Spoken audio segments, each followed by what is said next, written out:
and you're really just starting out, set up that personal budget, look at what you can spare monthly, and then you can put that towards prop firm accounts starting at the lowest amount.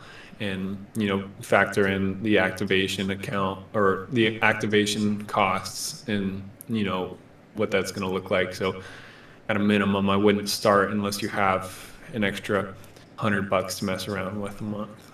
Yeah, I completely agree. I'm going to move on to the next question. Can we expect a pullback into the golden zone on the fib before heading back up to taking out high of the day? So getting a little technical. If you want to check out my charts here. All right, so golden zone from this high to low, right? We use our fib from this high to the low. So yes, we did just tap into the golden zone, but also more importantly, we tapped into this unicorn, right? Bullish breaker with a fair value gap. So if we were going to bounce, this is the level I would need to see us bounce from right here. And if we don't bounce from here and we start to push through this unicorn, we're going to come right back for low of the day. So today has been a crazy range day. Did not expect this whatsoever. I'm going to be honest with you guys. Originally, I expected the longs at market open. We dumped. We were still able to catch some great trades off of it, or at least one great trade off of it. And then we pump all the way to high a day, make a new high a day, and now we're all the way back down. So just to answer your question, yes, if you were going too long, I would wait for us, right? I would have waited for us to get into this golden zone, into this unicorn model, and this is where I would be looking for longs off of.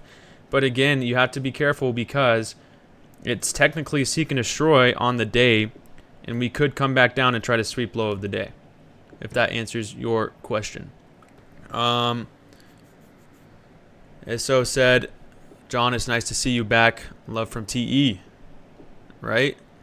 Oh, John responded. Dude, I'm excited to be back. This community is something special to me, and I truly mean that. Like if for those of you who do know, when I was working at Traders Involved, and I left in February, I'm still to this day getting messages every once in a while from that community. So you guys meant a lot to me, and yeah, I'm glad to be back and active in the community again. It really does hold a special part in my heart.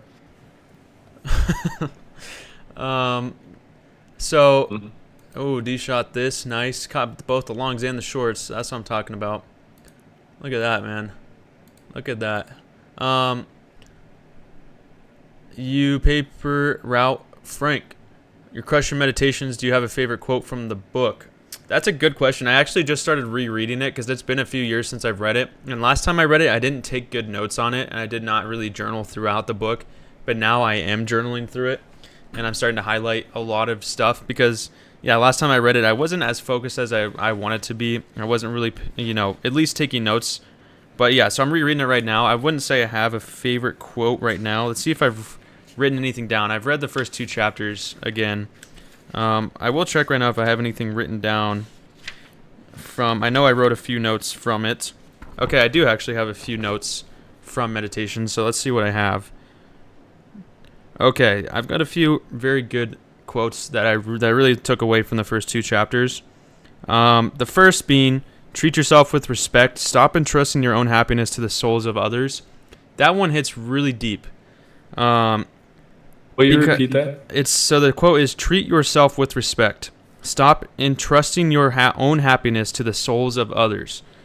And that one hits for me because a lot of people, and I know myself as well, will fall into that idea that if we're not liked, then we shouldn't be happy. We should be always trying to make other people happy 24/7.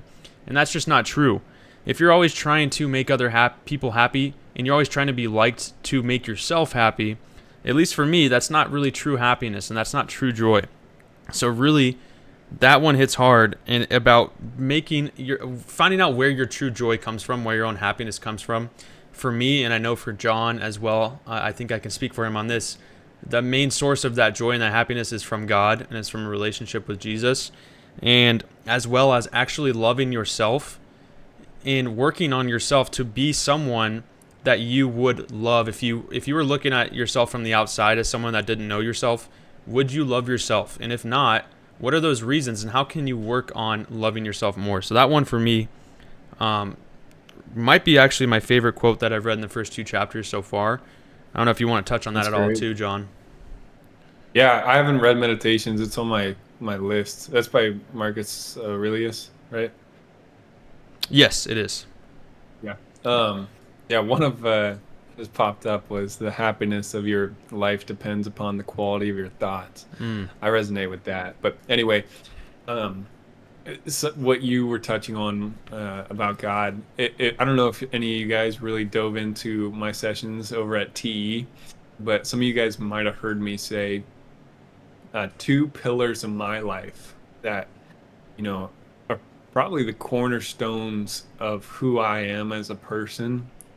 Um, and where I find these two things that I think are at the utmost importance to find as a person is peace first and foremost, and then happiness.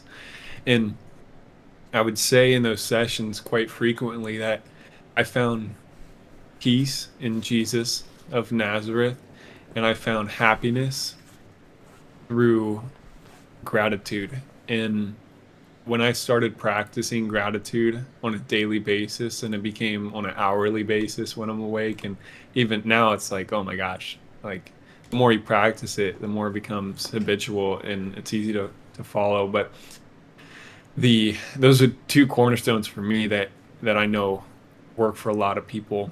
And so again, it's just finding peace in Jesus, and finding my happiness through gratitude has been truly life changing for me. And that probably happened 4 years ago, 3 years ago.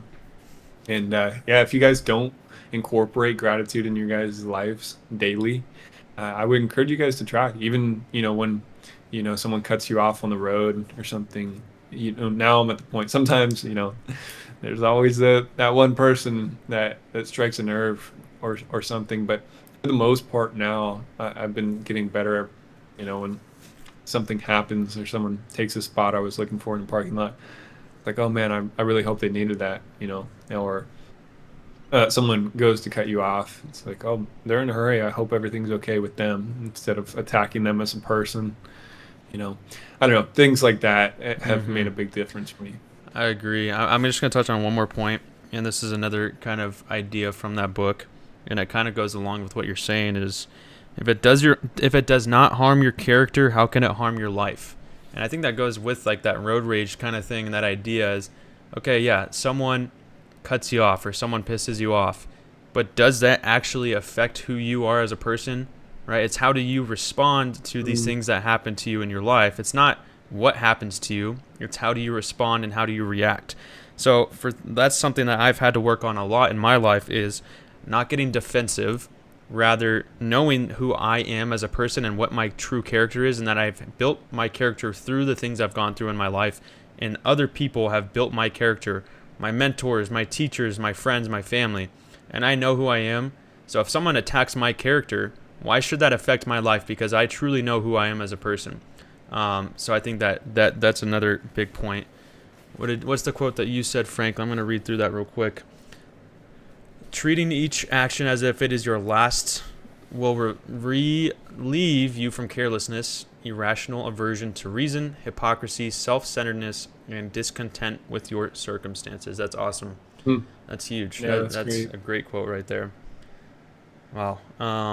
Yeah, man, I definitely recommend for anybody that hasn't read that book, I would definitely look into it. Meditations by Marcus Aurelius. It's a big one for me, and I'm rereading it right now. So if anybody is going to read that, like Frank and me, we can have some more discussions about that as well. But do we have any more questions from you guys? Anything else you'd like us to talk about?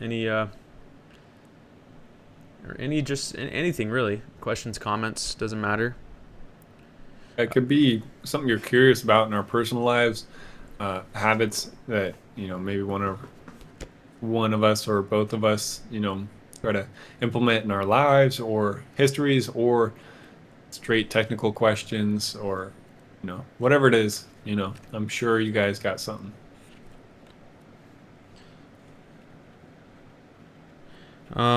Let's see. How do you stay disciplined when trading when you are down? That's a big one. It's a very tough one.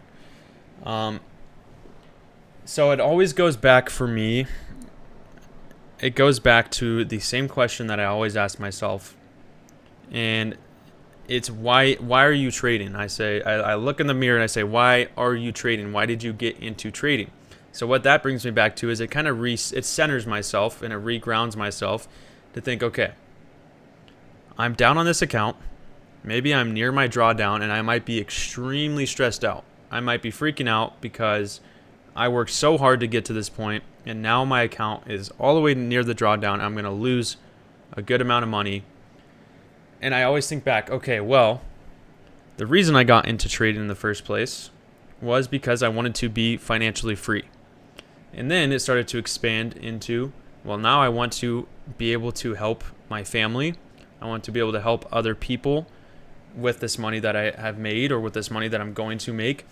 And that starts to ground me to think, okay, instead of letting myself get emotional during this time and letting that stress take over my life because I'm very close to my drawdown, as I go back to my roots and I say, if I can stay disciplined when I'm near this drawdown and I can trade really small and I can really trade my strategy instead of just trying to gamble to make my drawdown back, then I know that I have done what I can do. And if that doesn't work out and I still lose that account, at least I know I stayed disciplined to my overall goals as a trader. Because if I start to let the stress take over, and once I'm down on my account, that's when I start taking dumb trades. That's when I start not really paying attention to my strategy or my psychology or my risk management.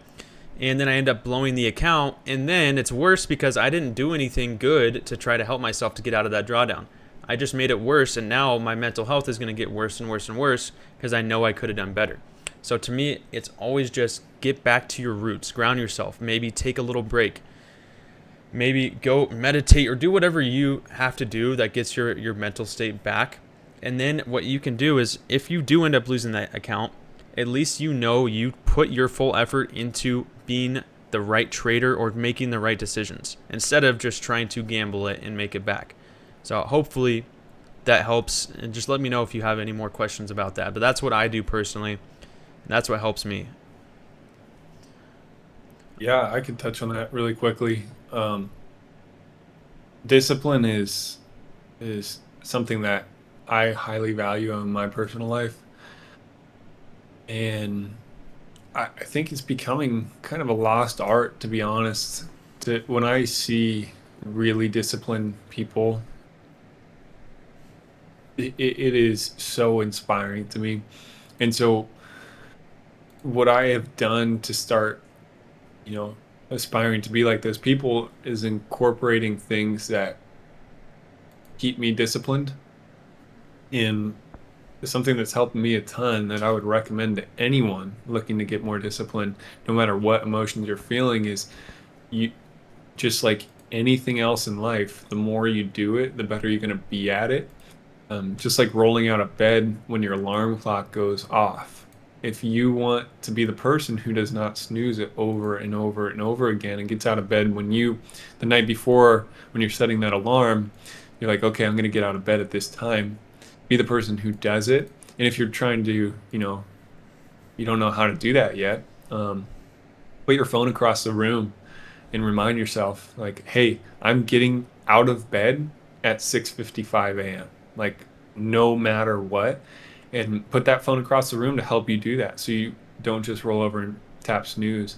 And the and I don't want to go on too long here, but what I'm trying to say is implement things in your life, daily activities that will keep you disciplined, like making your bed in the morning. That's a checklist. That's an accomplished thing that you can say, all right, I'm done. I've done this for the past 2 days. I'm going to continue to do it. And this is so important to me because it just like what my friend in the chat just said, your lack of discipline is an insult to all of those who believe in you.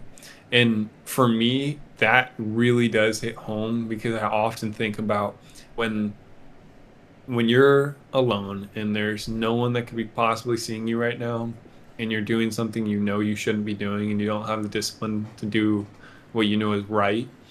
I always think about the people that I hold most dear in my life.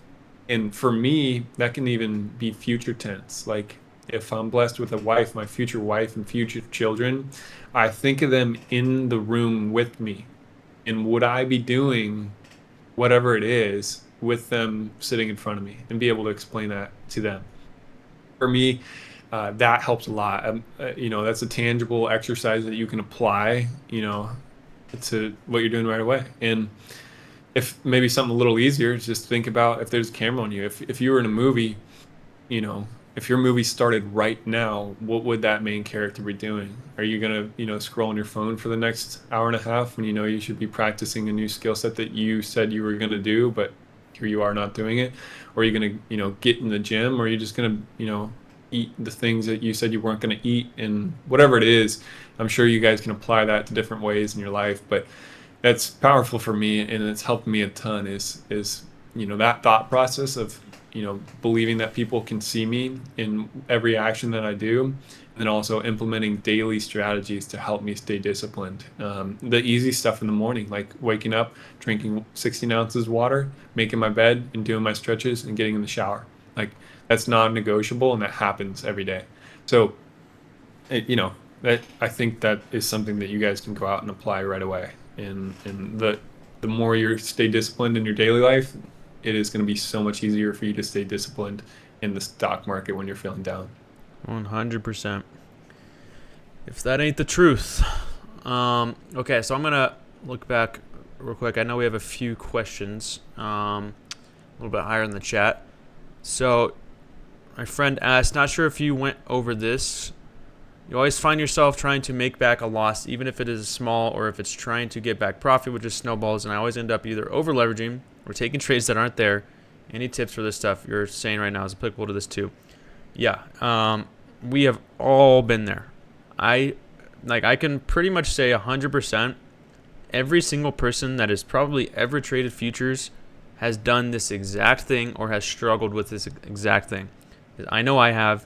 And it's a very common thing. So the first thing I would say is, do not beat yourself up if you are struggling with this, because what that will cause you to do is start to have that negative self-talk. And if you're snowballing, you're gonna keep rolling down that hill further and further. If you keep talking to yourself negatively, like saying things like, "Man, I suck. I keep messing up. I keep doing the same thing over and over again. I feel insane right now." Don't talk like that, right? The first step you have to do is say, I know I messed up. It's hold yourself accountable. I know I continue to make this mistake. The next thing you have to do is, how can I get out of this? How can I fix this bad habit? So now that's when you start getting into the formulating the plan, right? What kind of plan can you create to get out of this habit? If that means the first thing you have to do is take a week off of trading, maybe that's the first step.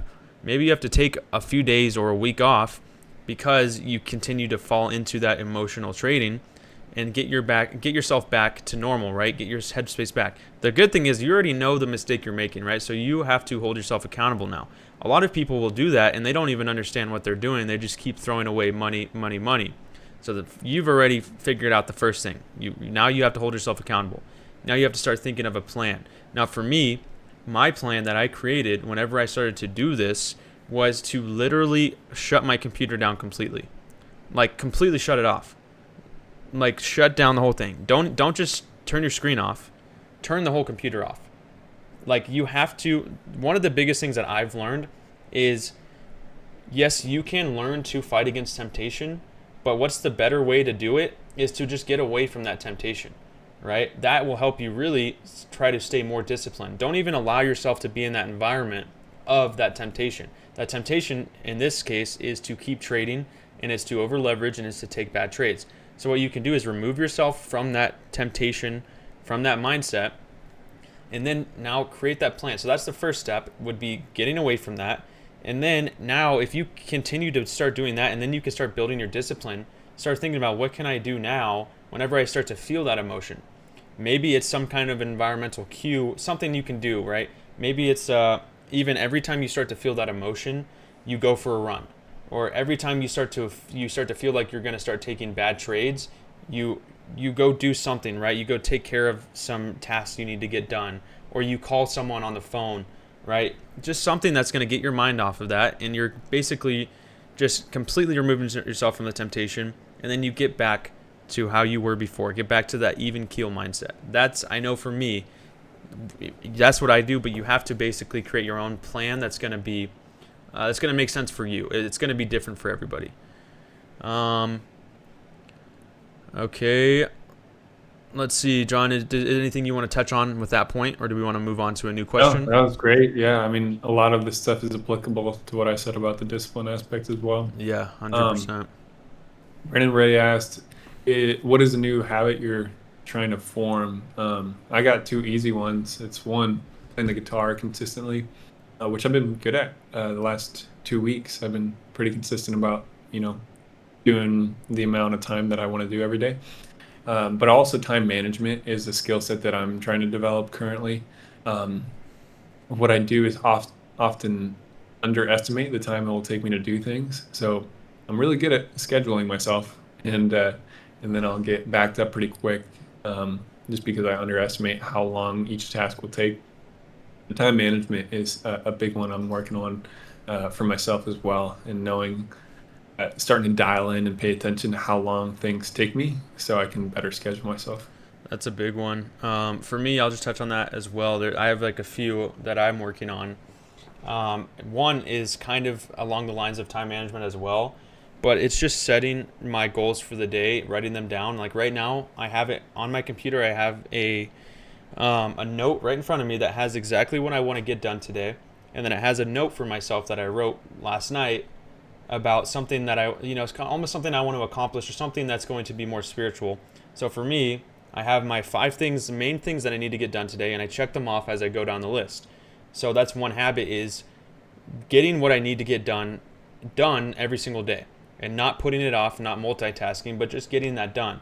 And one of my main 2 things that I have written down at the bottom are practice gratitude and spend some time talking with God. And that's one thing that I struggle with a lot. So that's one thing That's I great. write right in front of me. And the first thing was trade and win. We did that already, so I already checked that one off. Um, and then I have some other stuff that normal day-to-day tasks that I have to get done.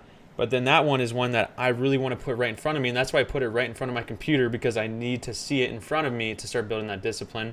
And the other one that I'm struggling with is cold showers again.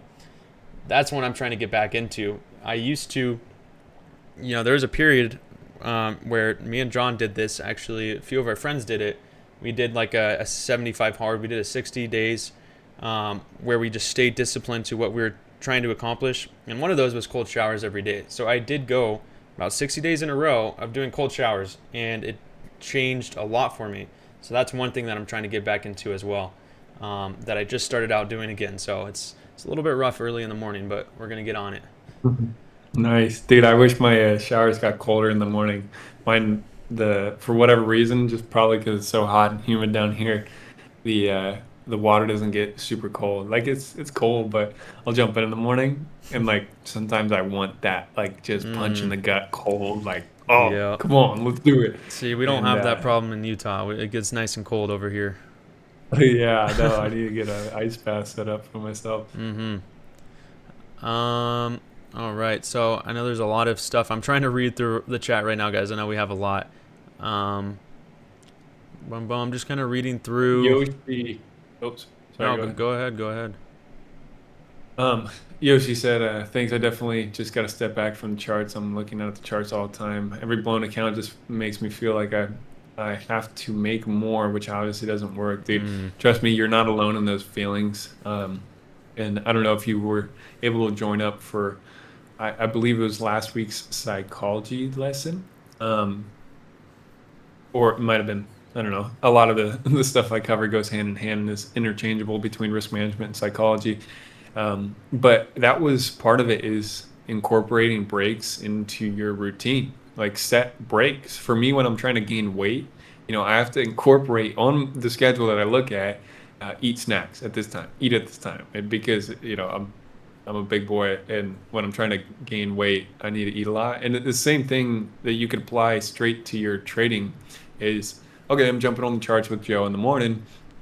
At this time, I'm going to walk away. And maybe that's, can move around a little bit. Like at the end of his session, I'm going to, put this computer on sleep or turn it off and go walk outside, put my feet in the grass and breathe. Like that alone to help mitigate stress. And oftentimes when I say stress, people don't like, oh, I'm not stressed. Well, cortisol will build up in your bloodstream and along with epinephrine, norepinephrine. This is adrenaline, and these stress hormones can be really good at sometimes when you're trying to run away from danger.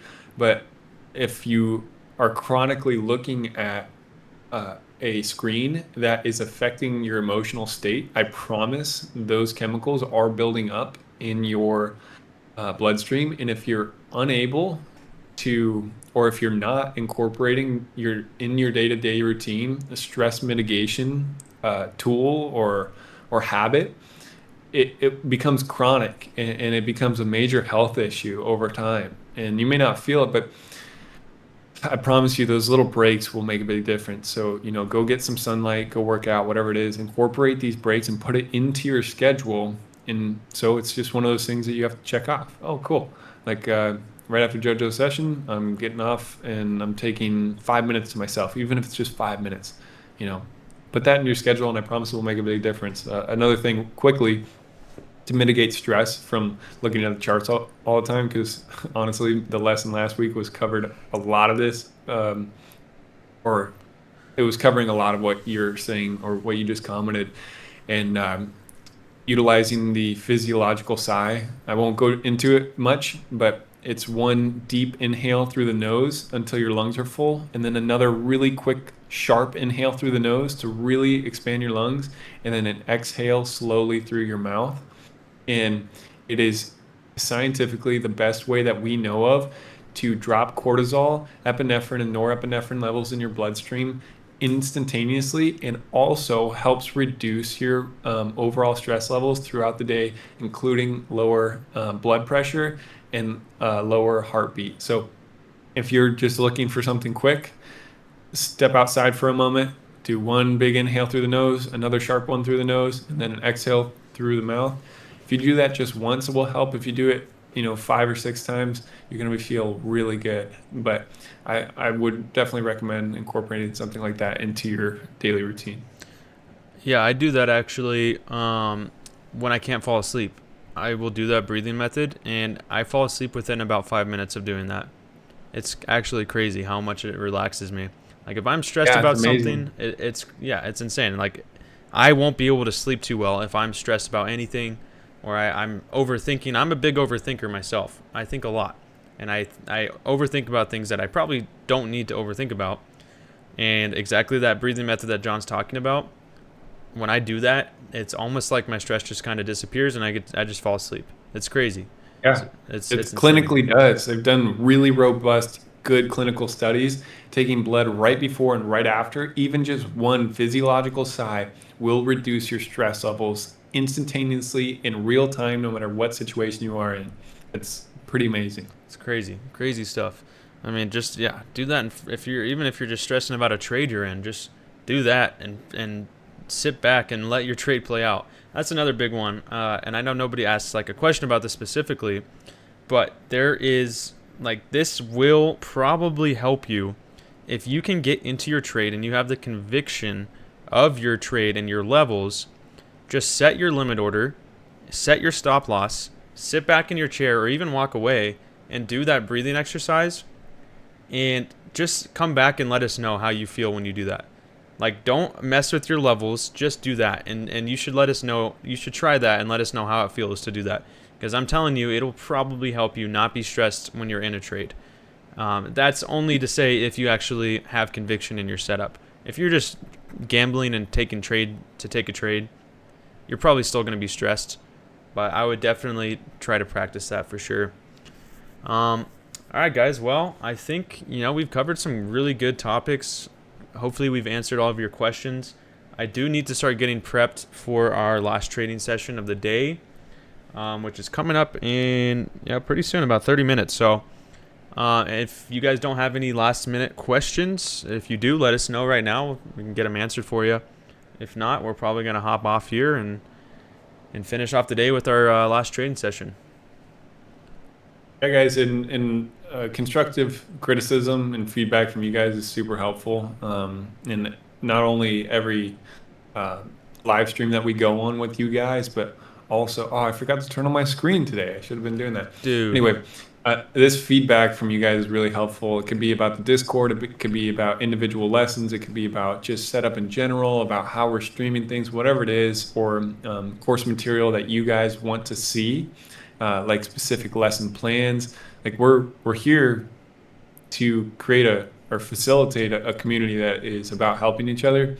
So that feedback from you guys is so valuable to us. It's invaluable. So we would really appreciate any feedback to our DMs or whatever it is, or future content you guys want to see. We'll make it happen.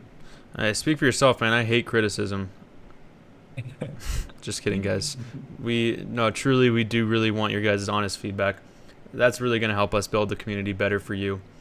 For sure. John touched on it perfect. So, all right. Well, I think that's it for our Q&A session here. I recorded it. I didn't start recording until like a few minutes in, but I recorded it and I'll post it onto YouTube after this, and then I'll throw it up under our educational recordings tab. Hey, Reese, how you doing? Good to see you. Mr. Fridman. There's our mod that only shows up once every month.